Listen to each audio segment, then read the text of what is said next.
Isang malang umaga po para sa ating lahat. How many of you are excited that you are here in church?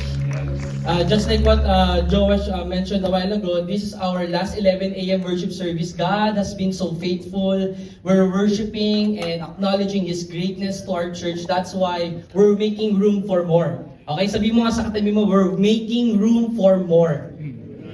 So, in that time of 10 a.m. and 12 noon, we want to ask you to pray. Pray what service you can attend and you can be part of. And at the same time, what services you can bring your friends, your classmates, your relatives, your neighbors. So, maganda lang din na ang thinking natin lagi dito, we're adding additional service so that more people will come and experience and worship the greatness of God.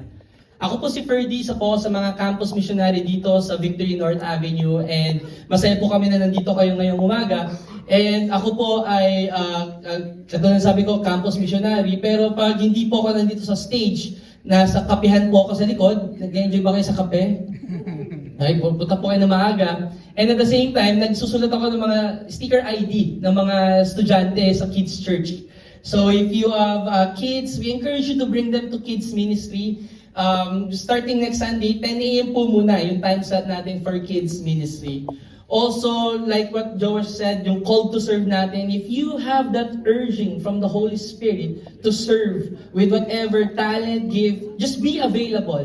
Okay? Huwag niyong isipin na hindi ako ganun ka-skill, hindi ako palangiti, or hindi ako ganun ka-techy. Basta available ka and you're ready, we encourage you to sign up and be part of our serve teams. Ngayon po, we are wrapping up our series, The Final Say. Sabihin nyo nga, Final Say. Final say. And this is a 5-week series where we talk about that the resurrection has the final say over sin and death in our lives. Ibig sabihin, when we look at 1 Corinthians chapter 15, we are emphasizing the power that we have through the resurrection of Jesus Christ, His life, His death, and His resurrection, proving that we have that power that we can live it right now. That we can say to anything that the death has no say in our lives. It has no power anymore. First week, talk about the gospel is our foundation. Second week, we talk about that the resurrection is our hope. Christ is our hope because He was resurrected. Third week, the victory that we have now in the resurrected Christ. Fourth week, our purpose. And this week, we'll be talking about destiny. Ilan sa atin dito yung mahilig mag-abang ng mga sale or discounts? Kasi nga huwag po kayo mag-alala, hindi naman namin kayo o-offeran, okay? So wala lang, so mga 4-4, di ba? 5-5, di ba? Yung mga hustler, sa mga misis dyan, di ba? Hustler sa mga discounts, tama ba? Abang, kung saan yung may pinakamaraming voucher, pinakasulit na discount, inaabangan talaga natin. And in terms of online purchasing or online buying, alam natin na kapag chinek out natin yan, there is a tracking number. May assurance tayo na yan ay darating kasi may tracking number na meron tayong specific na aabangan kasi meron tayong tracking number na nakuha. And sometimes naman sa mga nag-aabang ng flights or travel, yung mga mahiling mag-travel, yung booking flight ticket number or booking reference number, it's something that we can hold on to. Na sure tayo na may nabook talaga tayo. Tama? Maliban sa resibo, yung assurance natin na tama yung nabili natin dahil sa sale or tama yung voucher na nagamit natin sa isang item para ma-check out natin, ibig sabihin nun, sure tayo na may nabili nga talaga tayo. Tama po ba? Yes. Even in our ticket, even in our purchasing. Or some of us naman here, we're looking for or we're applying for scholarship or visa application. You wanna go somewhere. You wanna travel somewhere and you need a visa. But you are waiting for something, but that you are sure that it's gonna happen. Diba? Yung excitement, ina-anticipate mo na darating ito kasi sigurado ako. Darating ito dahil may assurance ako, dahil meron akong number, meron akong tracking number na pinangahawakan, sigurado ako na may matatanggap ako. Di ba? Minsan magte-text lang sa'yo, Shopee po, Lazada po, oy, sure na eh. Pero di ba, yung between purchasing hanggang sa receiving, it's the season of waiting. You're waiting for the package to be delivered. You're waiting for the application to be approved. And you're waiting for a ticket that will be processed. When we have those tracking number for a package or boarding pass, it's no longer a question if it's gonna happen, but it's the assurance that it's gonna happen. For example, if you already have the tracking number, sure ka, may matatanggap ka. May madideliver sa'yo. Magtataka ka pag wala ka natanggap. Tama? At the same time, if you have already the booking pass or the boarding pass in your flight, hindi na to question kung makakalipad ka ba sa travel mo, pero question na to na kailan na lang.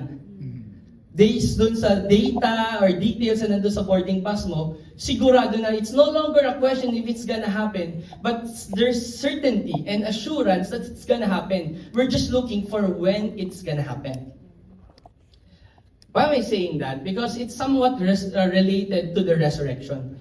The resurrection is God's ultimate proof that our future is settled and guaranteed. We don't just wish that and hope that it will happen. It's already a sure thing. It's already assured for us and it's guaranteed. But the question is, when we believe, the starting point is when we believe on the gospel.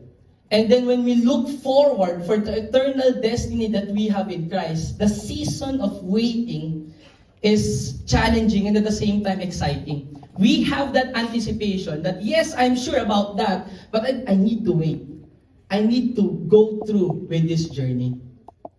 We live in the present where corruption was exposed, meaning to say, yes, we're looking forward. It's not yet here, but we're looking forward for the eternal destiny that we're hoping for.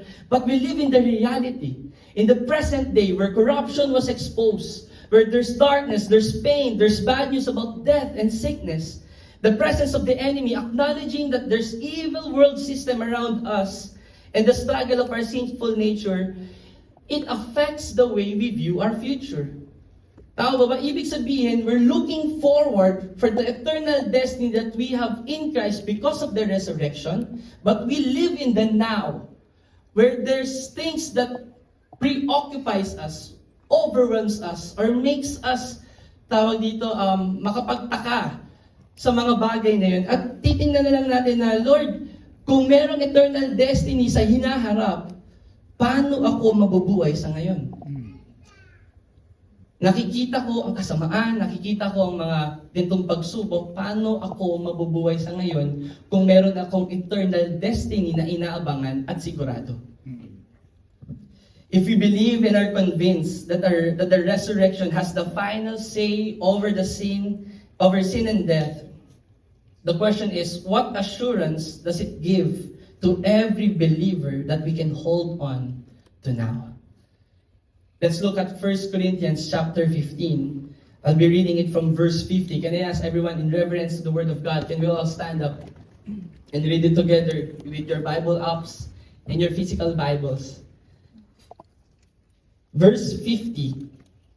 This is a lengthy chapter from 35 to 49. Assignment nyo na po yan. Please read it on your quiet times.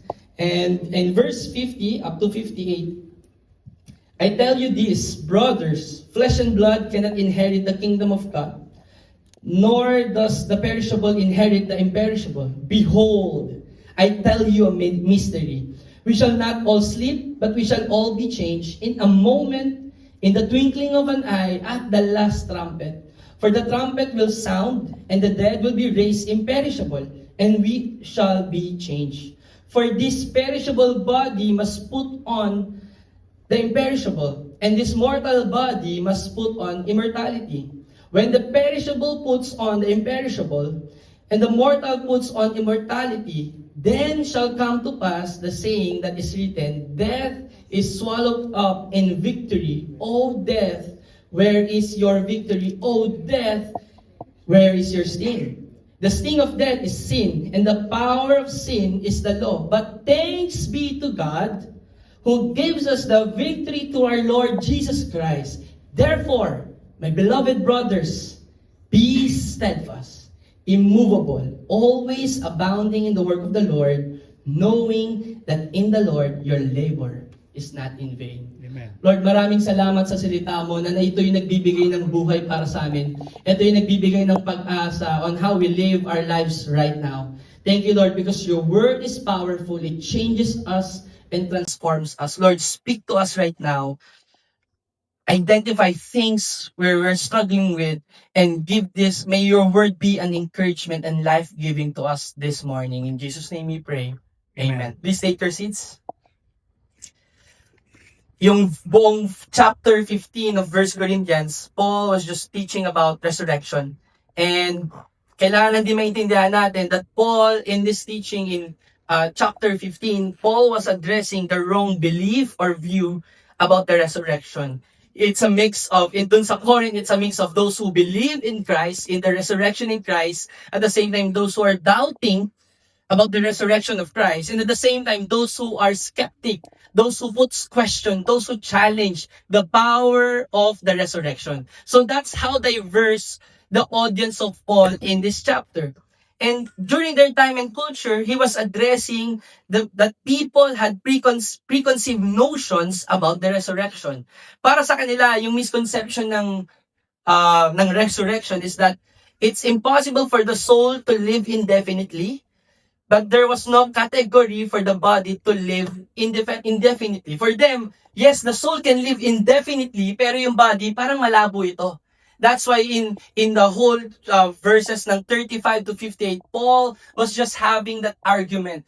Paul was just clarifying things, giving analogies, and sabi nga niya doon, di ba, yun sa verse 36, with all the people that is talking about, you foolish, sabi niya gano'n, mga mangmang sa Tagalog. Parang, bakit yung kino-question pa yung resurrection? Bakit hanggang ngayon, hindi nyo siya mapaniwalaan? At hindi nyo doon ilagay yung pananampalataya ninyo? Because there's also other misconceptions that people during that time, for them, they believe that the body is just a container for the soul. Ng kaluluwa natin, ng espiritu. Death is seen as a release from the mortal body. That's what people are talking about resurrection. That's the misconception. That's why Paul is simply emphasizing, guys, huwag niyo paniwalaan yan. Here's the analogy, here's the explanation. Put your faith in the resurrection of Christ. For believers, the resurrection was the big thing. In the first few verses of chapter 15, if resurrection is not true, then our preaching and our faith is infutile or in vain. Walang silbi or walang saysay yung paniniwala natin kung yung resurrection ay hindi totoo. At the same time, he keeps on saying that if Christ was not been raised from the dead, our faith is futile, our faith is in vain, or wala nang, paano ba natin i-claim yung victory na meron tayo or yung pananampalataya na meron tayo kung hindi makatotohanan yung resurrection. That's what Paul is addressing during that time. For non-believers, resurrection was ridiculed, kinukutsa. It's unacceptable with their belief and views about resurrection, and it's incomprehensible. Hindi nila maunawaan. Para sa atin ngayon na maybe you've been walking with God for a very long time. You've been in faith, you're enjoying your personal walk with God. Maybe sometimes you have questions about resurrection. May this preaching be an encouragement and solidify that foundation about what resurrection is. And at the same time, for those of you who are new in the faith, may this be an eye-opening moment where we can fully understand what resurrection is. So, what now? Paul emphasizes the assurances we can hold on to about the eternal destiny we have through the resurrection. First assurance is this: for a believer, a resurrected, glorious body. Nabanggit sa verses 35 to 49, specifically in verse 38, but God gives it a body as He has chosen, and to each kind of seed, its own body. So buto, pag-usapan natin biology. Okay? Yung buto na tinanim natin, alam natin na it will be, when it grow, it will be different from its original na itsura. Tama? Tama? Yung munggo, pag tinanom natin at pag tumubo siya, munggo sprout na siya, pero hindi malayo na yung itsura niya dun sa original na munggo, yung kulay green and all. At ganun din sa bawat buto na naitatanim. Tama po ba? May transformation, may pagbabago. And when Paul is saying about that transformation, he is emphasizing God's sovereignty and power. Just as each seed produces a specific plant, each resurrected body will be unique, tailored to each individual. Alright? And it goes on, another analogy, verse 40, there are heavenly bodies and earthly bodies, but the glory of the heavenly one is one of kind, and the glory of the earthly is of another. What does it mean? Nung binabasa ko to, ano ba, nag-astronomy ba si Paul? Kanina, nag-biology, tapos ngayon, nag-astronomy. Kaya, guys, when we continue reading the Bible, we see how the Spirit led every human author in writing the Bible, and how the Bible and the theme of the Bible makes it comprehensible for each one of us. Paul contrasts two types of bodies to illustrate the resurrection. There's heavenly bodies. It refers to celestial entities which emphasizes their divine origin and eternal nature. Yung kabila naman na ikinukumpara niya is the earthly body, referred to human and animal forms, which are temporary and subject to decay. This acknowledges that the beauty and complexity of creation as seen in Genesis 1. Sino ba sa inyo dito nag-a-attend kayo ng spiritual foundation last Saturday? Yung spiritual foundation. Do you love the topic creation? Wow, overwhelming. Diba? Grabe, kamangha-mangha that God created everything and it was good. Good, very good, good, good, very good. That's how great God is. How God created, planned, and its divine power. He created everything and it was very good.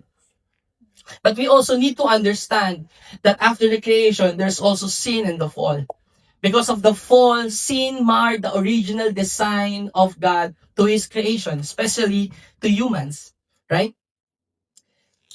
The earthly body, it also points out the transformation believers will undergo in the resurrection as earthly bodies will be raised, imperishable, and glorified. Last analogy, that when Paul is explaining about the resurrection is this, verse 49, just as we have borne the image of the man of dust, we shall also bear the image of the man of heaven. Adam is often seen, that was mentioned in the first Adam and the last Adam, that's Jesus.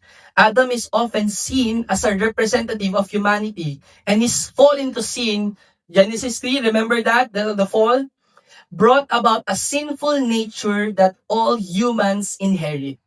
The earthly man signifies our physical and mortal body. It is subjected to decay and death as a result of Adam's disobedience. But here's the thing, unlike the first Adam, Jesus is from heaven and embodies that perfect, sinless nature that believers are destined to share. That's why the hope of resurrection for us believers is this, where believers will receive glorified bodies like that of the risen Christ. First assurance for a believer, a resurrected, glorious body. Death has no final say in us. Some of us, we fear death. Or most of us, I guess, we fear death. Because death brings uncertainty. Death things like, we feel like death is like a period. Yan na yun. Final na yan. That's the dead end. That's the end of my life. But to everyone who is in Christ and believing in the power of the resurrection, we know that death is just a continuity. There's life after death. And there's continuity. That's what Paul is saying here. Don't be afraid. Don't be scared about death. Because death is just a comma, because there's life after death. And that's the eternal destiny that we're all assured for. Second assurance, for a believer, death has no power over our lives. I love it in verse 56. The sting of death is sin, and the power of sin is the law. But thanks be to God who gives us the victory through our Lord Jesus Christ. Let me read it from Ang Salita ng Diyos translation. In verse 56 to 57, or let me start from 54. At kapag ang katawang ito na nabubulok at namamatay ay napalitan na ng katawang hindi nabubulok at hindi namamatay, matutupad na ang sinasabi ng kasulatan. Nalupig na ang kamatayan, ganap na ang tagumpay. Nasaan, o kamatayan, ang iyong tagumpay? Nasaan, o kamatayan, ang iyong kamandag? May kamandag lamang ang kamatayan sa atin dahil sa kasalanan, at may kapangyarihan ng kasalanan sa atin dahil sa kautusan. Ngunit, salamat sa Diyos dahil binigyan niya tayo ng tagumpay sa mga bagay na ito sa pamamagitan ng ating Panginoong Hesukristo. Yung kamandag ng kamatayan at kasalanan, it refers to the pain or harm caused by death, which death is the ultimate rooted in sin. Ibig sabihin din po, it's like a sting that inflicts pain or suffering. And sa ancient world po, during their time, death has often seen as the ultimate enemy. And its sting is the sin that separates humanity from God. In terms of salvation, we know that if we are dead to our sins, right? And because we are dead to our sins, we are doomed for eternal separation from God. It's not just physical death, but spiritual death, meaning eternal separation from God. Because God wants us to be with Him. God wants us, and we know the whole story of the gospel, right? Spiritual death, eternal separation, sin that gives death its power over humanity. But through the resurrection of Jesus, we have triumphed over sin and death. It's not earned but a gift from God. Through His death and resurrection, believers are assured of their own resurrection and eternal life. Tingnan mo yung katabi mo sa mga, sigurado ka na. Okay. Assured ka na. Guaranteed na yan. That's why, in view of resurrection, introduction pa lang po yun introduction pa lang po yun. In view of resurrection and eternal life, how should we live our lives today? In light of the eternal destiny that we have through the resurrection, how should we live our life today? How can this truth be real in our present lives? Verse 58, I love this. Therefore, my beloved brothers, be steadfast, immovable, always abounding in the work of the Lord, knowing that in the Lord your labor is not in vain. That's very encouraging. After all the things that Paul said, counter-argument, explained with all his, energy niya, nagagalit siya, yung emotion niya, sinasabi niya dito, Therefore means that through the gospel, Christ's life, death, and burial resurrection, in view of the questions and doubts about resurrection, that in Christ we have hope, which our preaching and faith are not in vain, being Christ as the first fruits. Therefore, Paul is saying to the believers, be steadfast. What does steadfast means? Steadfast means a firm, unwavering commitment to our faith on what we believe in the resurrection. It's firm, hindi natitinag. Nakikita ko yung steadfast sa something na internal. It's that conviction, that firm conviction. It also means being firmly seated or settled in our faith. Ibig sabihin, sa pananampalataya po, na pinaniniwalaan natin, now that you are in Christ, now that you belong in Christ, now that sin has no power over us, or now that death has no power over us, therefore we can be firm in our faith. Sometimes we doubt or we question our faith. Sometimes we ask ourselves, Lord, may silbi ba talaga itong pinaniniwalaan ko? Maaari yung pananampalataya natin na challenge ng takot na meron bang mangyayari ba talaga to? Yung takot na ini-expect natin na yung doubt at takot na naglalaban yan sa puso po natin. It means that being steadfast, it is a firm, unwavering commitment to our faith. Na kahit pa ano yung kinakaharap natin internally, whether we have fear, takot sa kinakaharap, may pangamba tayo na kinakaharap, or may personal tayong pinagdadaanan, we can be firm, have that unwavering commitment to our faith.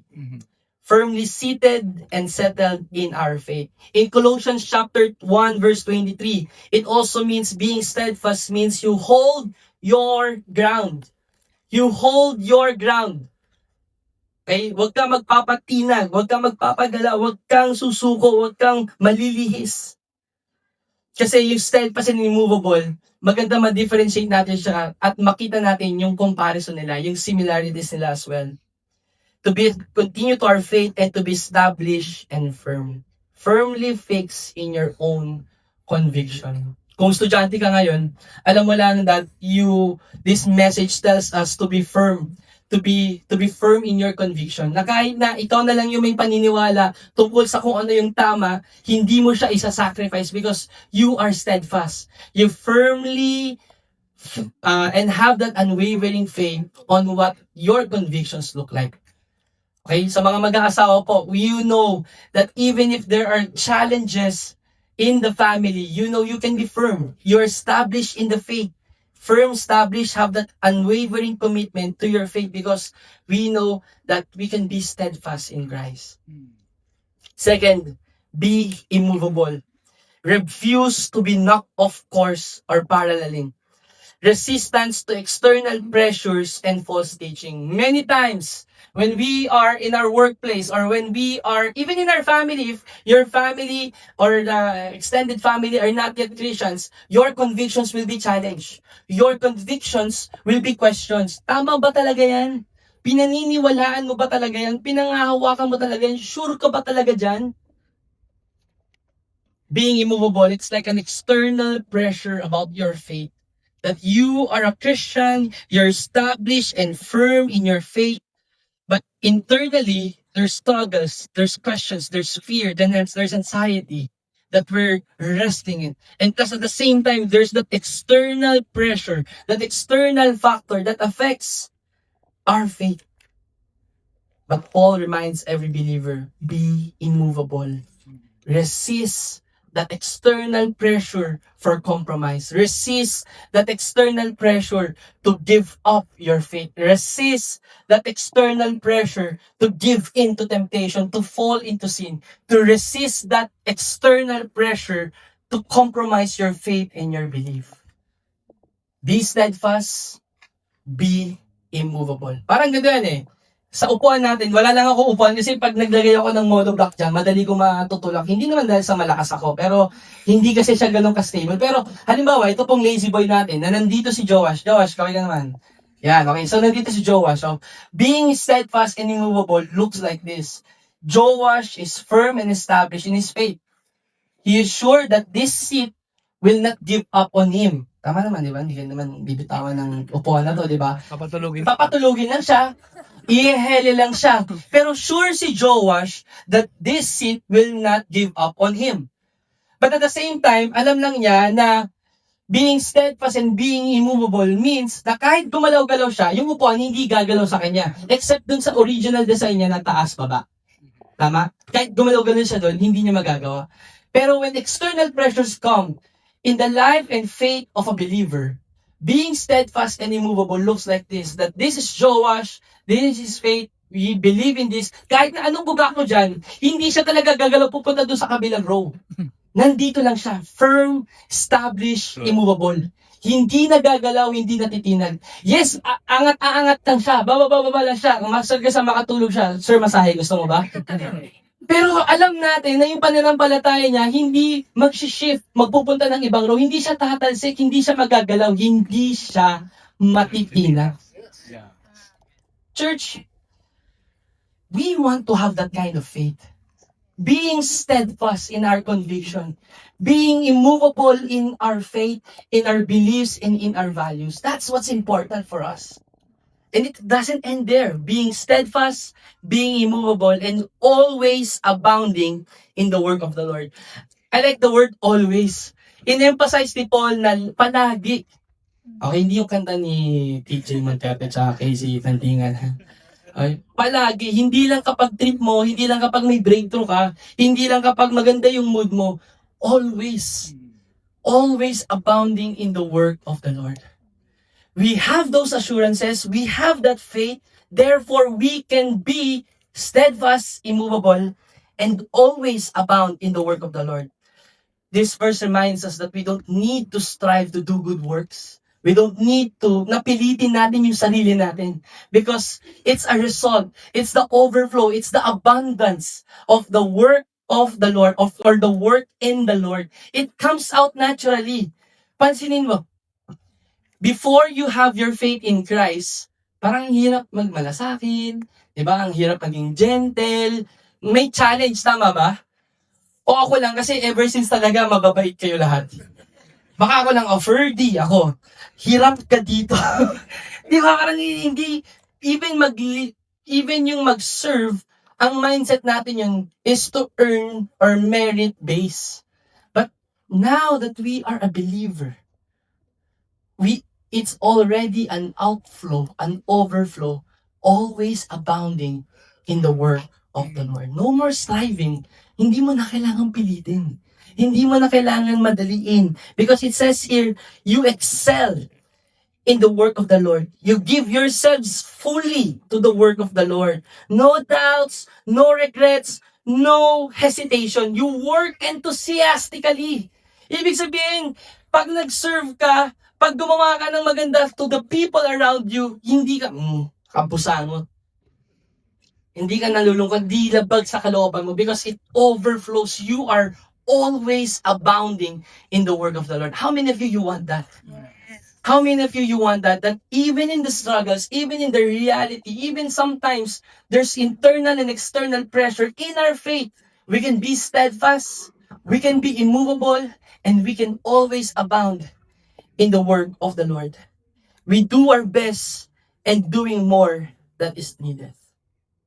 To summarize these three, it's like a picture of a runner on a track. Okay? Runner sa isang track and field, sa isang race track. A runner, for that runner to finish the race, must stay on the lane. A runner cannot shift lanes or they will be disqualified. A runner must keep on the goal. Even if you don't see it immediately, even if it's so far away from us, even if it's tiring, it's exhausting, being steadfast means you endure over time. Tuloy lang. Many of us here needs to hear it right now. Because some of us here have been challenged left and right. Personal, family, even at work, even without our calling, without our faith. May this be an encouragement for us to keep running. Endure, be steadfast, endurance over time in our convictions. That we don't shift lane, we are immovable in our faith. We don't shift lane, we don't run off course. We stay on course. And abounding means you keep on moving forward, even if it's difficult. Even if ikaw na lang yung gumagawa ng tama, even if hindi mo nakikita yung resulta, even if napapagod or nagsasawa ka na to do good thing, to do the right thing, you keep on doing it. Because a believer is like a faithful runner who never quits, never shifts, and gives his best. You're struggling in your faith now. You're being shaken in your conviction right now. Faithful runner. Believers like a faithful runner who never quit. Quitting is like an easy way out. From this verse 58, be steadfast. Don't quit. Be immovable. Don't shift. Never shift. And always give your best. Even if it's unnoticed, even if no one looks at it or no one sees it, because we have an assurance. Number 3, for a believer, our labor is not in vain. And I look at this, actually sabi ko verse 58 pa lang, preaching as itself na eh. Our labor is not in vain.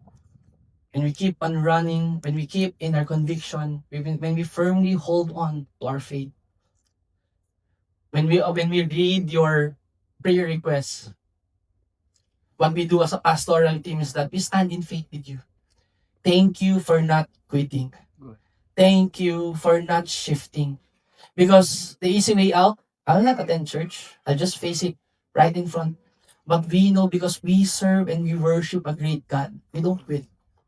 Even if we face an insurmountable challenge in our nation, in our families, in your personal health, don't quit.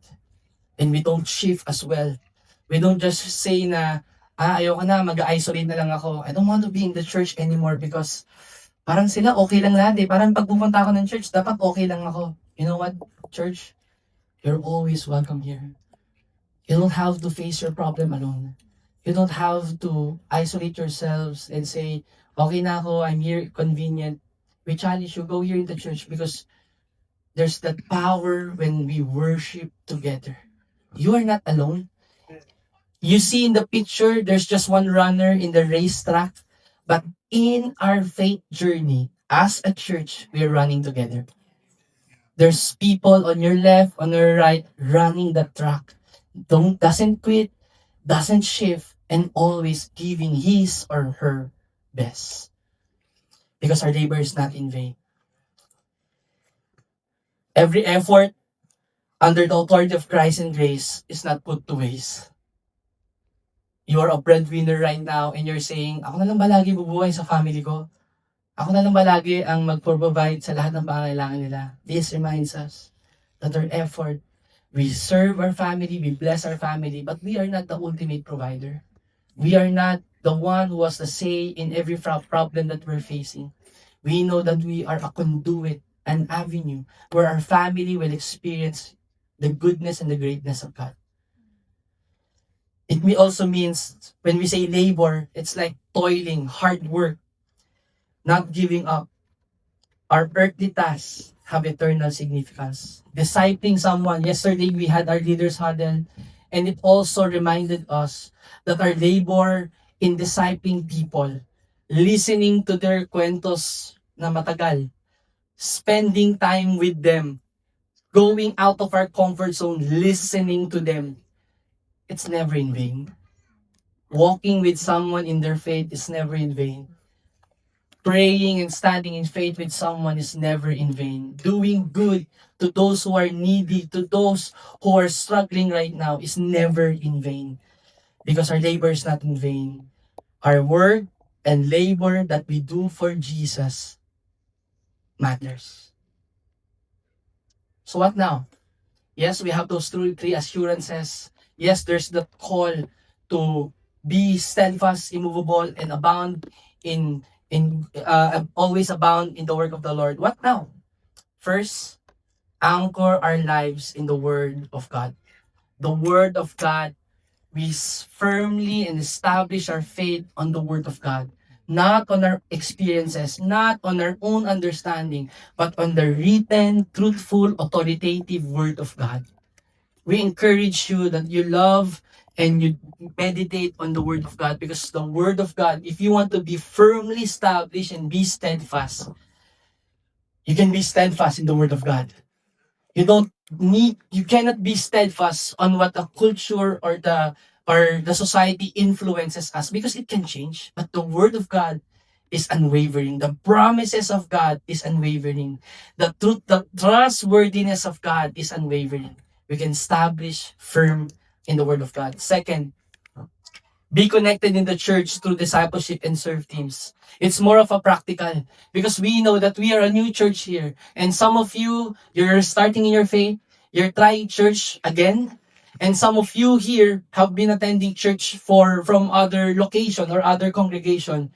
If God has called you to be in this church for this season, we want to help you. We want to connect with you. Hindi ka lang papainit ng upuan dyan. We want to help with you in your walk with God. We want you to be connected in the discipleship groups, in our small groups, because people are ready to walk with you. People are ready to fan in the flame of faith in that heart. And at the same time, serve teams, because our labor is not in vain. We know that when we disciple kids in kids' church, when we serve them, our labor is not in vain. All our work, labor, conviction, for Jesus matters. Lastly, continue to bear witness wherever you are. In your family, continue to bear witness in your family. Don't let your faith just be a Sunday thing lang. Be an empowered Christian, an effective witness about your convictions in the Word of God. Continue to share it. Reflect your faith to the people around you, in your family, in your friends, in your classmates, in your neighborhood. Don't keep it to yourself. Wherever you are, bear witness. As a summary, as we worship God together, again, can I call the music team to summarize the Final Say series? It's this. The resurrection of Jesus Christ is the foundation of the gospel. His life, His death, His burial, and resurrection. We firmly stand on that, securing our ultimate victory over sin. Sin has no longer sting and power over our lives. We are no longer slaves to sin, but we are victorious to sin, giving us unwavering hope even in our present suffering, even in our pain, even if ito yung realidad na pinagdadaanan natin, we can have that unwavering hope. Empowering us to live a life with purpose, that we don't live in a mantra where we eat, drink, and tomorrow we die. We live a life of purpose. We live that in Jesus, there's purpose in our lives. There's meaning and significance in everything that we do.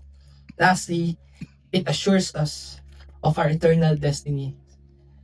It's something that we can look forward, church, but it has an impact in how we live our lives today. Be steadfast, be immovable, always abounding in the work of the Lord, because we know that our labor is not in vain. Let me close this in prayer. Lord, thank you for today. God, thank you for assuring us that, yes, there's eternal destiny that we've been waiting. Let that view change how we live our lives today. And Lord, salamat din sa call po ninyo sa amin to be steadfast. Sometimes we are faced with daily challenges and we're saying, Lord, dito ba maging Christian? Kailangan laging may pagsubok para tumatag? But God, salamat kasi habang pinapalalim namin, pinapatatag yung pananampalataya namin sa inyo. Salamat God because we are firm and established in our commitment to you. That our faith is not based whether there's breakthrough or heartbreaks, but we can stand in that reality, that we can be steadfast in the Lord. We can also be immovable, that whatever external pressure we may face, whatever daily challenges or problems that we may be encountering, Lord, thank you because we can be immovable. We don't quit, we don't shift, we continue running the race set for us because there's joy, there's peace, and we always abound in the work of the Lord. Salamat God because in everything as we give our best in parenting, in our marriage, in being a breadwinner, in at work or even at school, salamat God because our labor is not in vain. Everything that we do for you matters. So Lord, thank you God. In Jesus' name we pray. Amen. Amen. Amen. Give God a hand for that. Thank you, Lord. At this point, I'll just minister to groups of people. I like that as we are talking about the resurrection, what we are doing is that we are helping you have a proper mindset on how you see your life. Our eternal destiny reframes our present reality. Our eternal destiny in God, and we will be with Him forever, reframes the way we live now. Three things, and I'll be ministering to groups of people. Now we know that we have a resurrection life. It will be a physical, glorious, imperishable body. Look at the person sitting next to you. Na-appreciate mo ba? Na-appreciate mo ba yung tao sa katabi mo? Yes! Pero may isang bagay na meron yan in the future. Hindi siya katulad ng buhay mo at body mo. That body of his or hers, it will be the body that will be resurrected someday. Amen? Amen? Alam ko yung sa'yo, hindi kayo masaya sa katawan niya. Okay, alam ko yan. But let me just say this. Now that we have that perspective, I'll say today, your body matters. Your body is a temple of the Holy Spirit. But I just want to minister today. Some of you, you are at that point. You want to end your life because you hate your body. Let me speak the life that's coming from the resurrection life of Jesus. I don't know who you are, but let me just say this. Life in the threatening and a way of thinking that you hate yourself, that you want to end it. In the mighty name of Jesus, your body is not wasted. It matters to Him. Some of you, you feel shame because you witnessed or maybe you experienced life where you have been shamed. And through the resurrection of Jesus, your body can be restored in honor. Your body has dignity. Your body has value. That's the word of God is saying. Your body is not dependent on what was done in the past, on how you see it today. It's dependent on the resurrection truth of the gospel. Amen. Amen. Secondly, your relationship matters. Dahil alam mo na meron yung resurrection life ni God sa'yo, ngayon, you don't waste the relationship that you have. In fact, some of you need to take the step of faith to restore the relationship. Maybe a restoration of relationship in between a parent and a child. Your relationship is valuable to God. Maybe it's a relationship between husband and wife. Take the step of faith to fix it, to do something about it. Or maybe in your friendship, napapansin mo parang di na ata okay. Maybe God is leading you to take that step of faith. Or maybe the business partner. You're not okay with your business partner right now. God is telling, your relationship matters. If God is leading you to do that, feel free to do that after the service or in any way where God is leading you. Thirdly, your work matters. Whether you are a manager, you are a tricycle driver, you are a solo parent, you are working behind the scenes, no one notices those things. There's just this affirmation from God. I see what you're doing. I know where you are. I know the toil. I know the pain. I know those unheard stories. I know those nights where you've been crying and you've been asking, Lord, am I noticed? God says, I notice you. Your work matters. You own a business. Your business matters, God said. Because your business is a way to bless the world. You're a mom working in your home because you've chosen that because of the challenges in life. Your work in your house matters, God says. It is not wasted. It is not wasted.